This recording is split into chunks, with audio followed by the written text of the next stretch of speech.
Hello students. आज हम आपके सामाजिक मानव शास्त्र के प्रश्न पत्र में चर्चा करने वाले हैं संस्कृति के संगठन या एकीकरण के बारे में।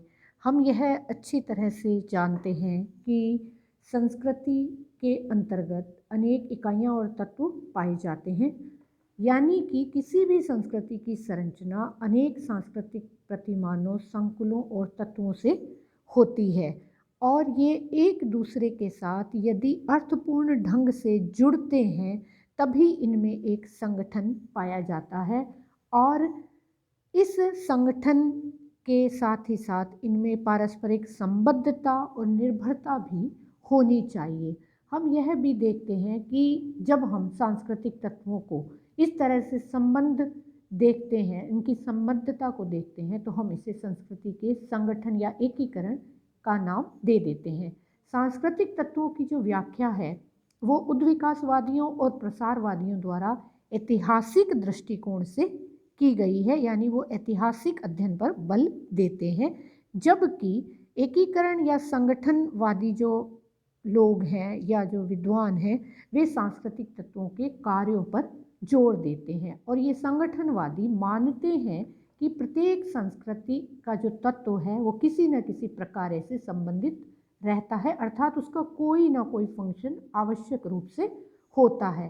साथ ही यह अन्य सांस्कृतिक तत्वों से भी रिलेटेड या संबंधित रहता है, इसीलिए उस सांस्कृतिक तत्व का उस संस्कृति में अस्तित्व पाया जाता है।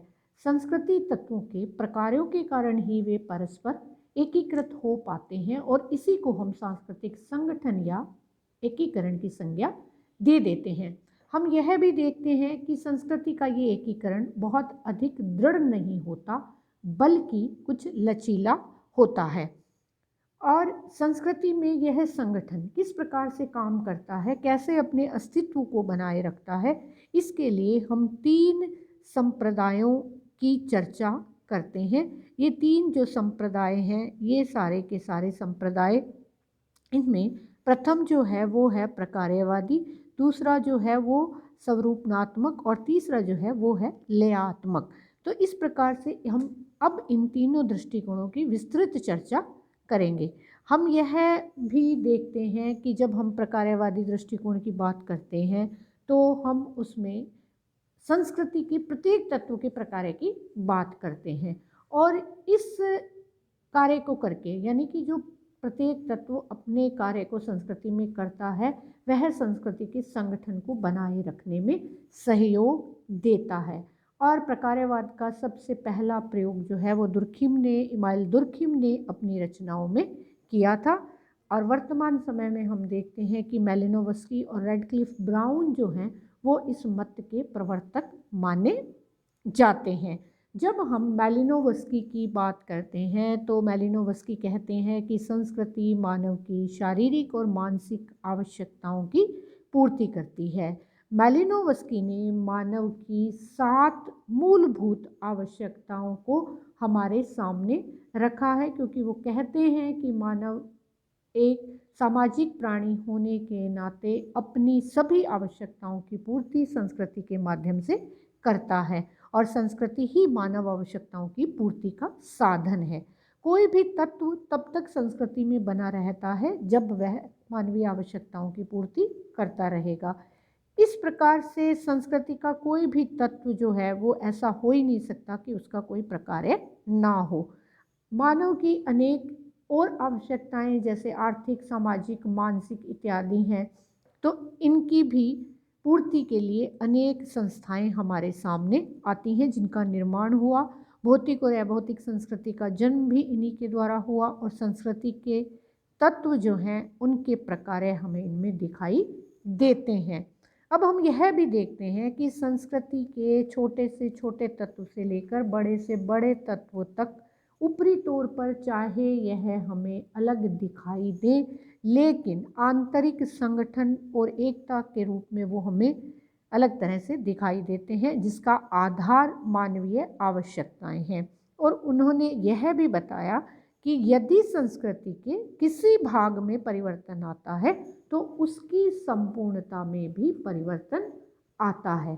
तो मैलिनोवस्की के अनुसार अपने कार्यों में संलग्न इन सांस्कृतिक तत्वों के समग्र रूप को ही हम संस्कृति के नाम से जानते हैं। अब हम दूसरे प्रवर्तक या दूसरे विद्वान रेडक्लिफ ब्राउन के विचारों की तरफ चलते हैं, जो कि प्रकार्यवादी सिद्धांत के दूसरे प्रमुख प्रवर्तक हैं। इन्होंने भी सांस्कृतिक तत्वों के कार्यों पर अधिक बल दिया है, लेकिन ये सांस्कृतिक संगठन की तुलना सावयवी संगठन या प्राणी शास्त्रीय शरीर से जीवन से करते हैं। ये कहते हैं कि एक जो सावयव है वो अनेक कोशिकाओं की जटिल व्यवस्था है और इन कोशिकाओं से शरीर के विभिन्न अंगों का निर्माण होता है और इन अंगों द्वारा शरीर को जीवित रखने के लिए विभिन्न प्रकार के कार्य किए जाते हैं, अर्थात शरीर के प्रत्येक अंग का एक निर्धारित कार्य है और कोई भी अंग बिना कार्य के नहीं रह सकता है। सभी अंग एक दूसरे से संबंधित रहते हैं, अर्थात प्रत्येक अंग को अपने कार्य को सुचारू रूप से चलाने के लिए दूसरे अंग पर निर्भर रहना होता है।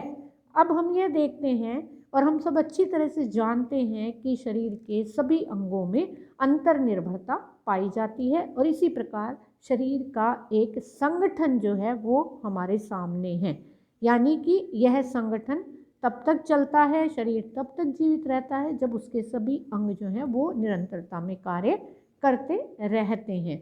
यही स्थिति वे कहते हैं कि समाज के संदर्भ में भी है, अर्थात संपूर्ण सामाजिक संरचना की निरंतरता के अस्तित्व के लिए विभिन्न सामाजिक इकाइयों द्वारा प्रदान किए जाने वाला योगदान ही सामाजिक कार्य कहलाता है।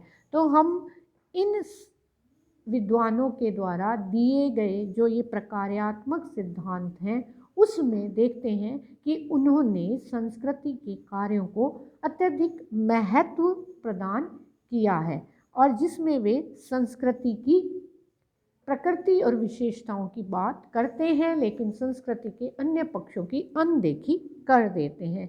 अगर हम मैलिनोवस्की और रेडक्लिफ ब्राउन दोनों के विचारों की तुलना करें तो हम देखते हैं कि मूल रूप से इनमें यह अंतर है कि मैलिनोवस्की के अनुसार संस्कृति मानव की प्राणी शास्त्रीय आवश्यकताओं की पूर्ति करती है, जबकि रेडक्लिफ ब्राउन के अनुसार संस्कृति के संगठन का आधार समाज है और समाज की प्रत्येक संस्था का प्रकार्य समाज में दृढ़ता को बनाए रखना है।